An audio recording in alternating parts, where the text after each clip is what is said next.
ঢাকার দিকে যে যাবো, কিন্তু ওই জায়গা তো ইদানিং যা হচ্ছে, প্রতিদিন শুনতেছি পোলাপান এসে বলতেছে যে ওদের মাথার উপরে ইট পড়ে, বোতল পড়ে, পানি পড়ে। যাবা তাও? চলো, ছায়া আছে।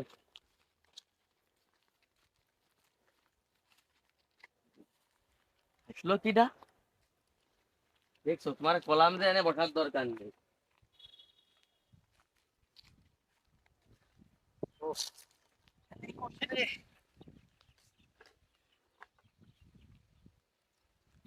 হ্যালো, কিরে? আমরা তো চলে আইছি, আমি আর সাকিব। তুই কোথায়? আচ্ছা, তাড়াতাড়ি আয়। কেউ যে নেই এই জায়গায়। তুমি তো বললে যে আসতেছো ছেলে পেলে, কেউ তো নেই। ফোন দিছি আর একটা রে ফোন ধর। কিরে? এ কি?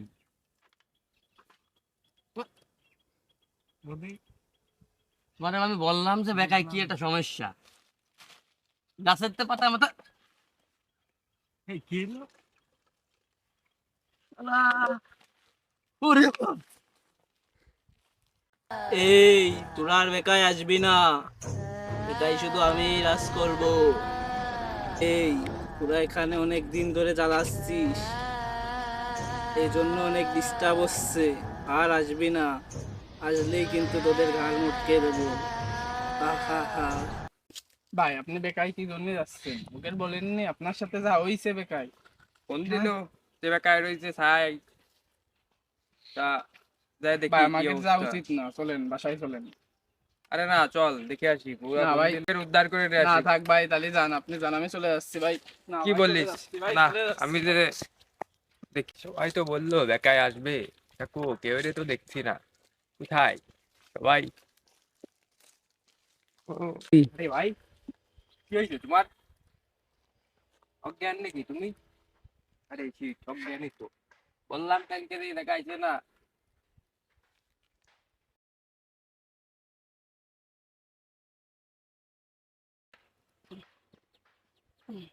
গুরু, তুই এখানে? এই কি হয়েছে তোর?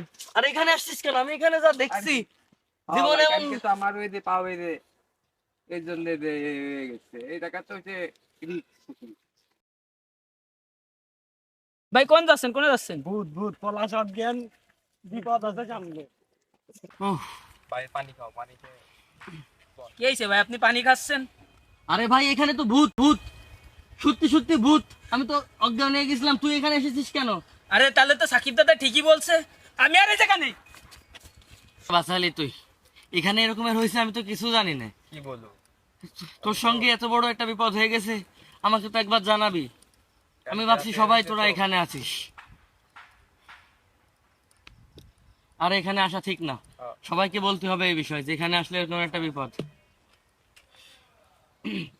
আমাদের সবাইকে জানানো উচিত।